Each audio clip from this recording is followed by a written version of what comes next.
English எப்படி தமிழ் மூலியமா கத்துக்கிறது, எழுதுறது, பேசுறதுக்கு அத பத்தி பார்க்க போறோம். இந்த வீடியோவ சப்ஸ்கிரைப் பண்ணுங்க. வாங்க இப்போ வீடியோல போலாம். ஃபர்ஸ்ட் பார்த்தீங்கன்னா, எண்ணிக்கை. அதாவது 1, 2, 3, 4, 5ன்னு நம்ம எழுதியிருப்போம். சின்ன ஸ்டாண்டர்ட்ஸ்ல. அத எப்படி நம்ம ஃபர்ஸ்ட், செகண்ட், தேர்ட், ஃபோர்த்ன்னு இங்கிலீஷ்ல எழுதலாம். அத பத்தி விரிவா பார்க்கலாம். வித் எக்ஸாம்பிள்ஸ் பார்க்கலாம்.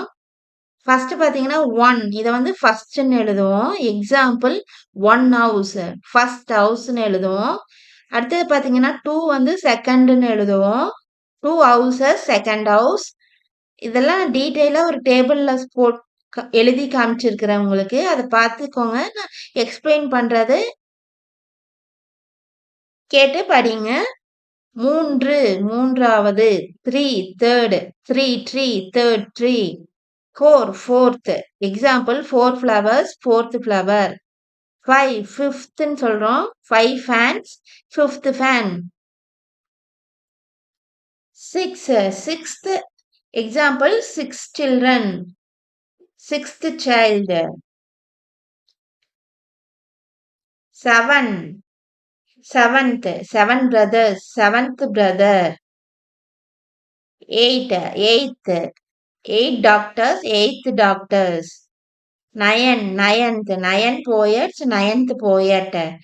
10 tenth, 10 boys, 10th boy. அடுத்தது பார்த்தீங்கன்னா 20 20ன்னு சொல்றோம். அத 20த்ன்னு சொல்லணும். 20வதுன்னு சொல்லணும். எக்ஸாம்பிள் 20 கேர்ள்ஸ் 20 பெண்கள். 20th கேர்ள்ஸ் 20வது பெண்கள். Third 30 30th 30 cows 30th cow.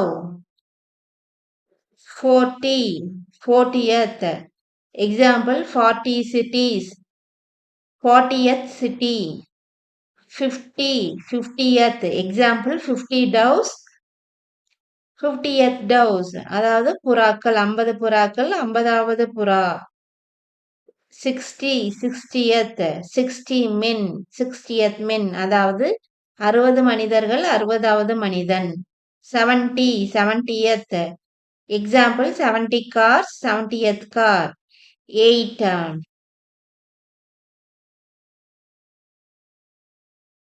80 80த்ன்னு சொல்றோம். 80 80வது 80th எக்ஸாம்பிள் 80th at.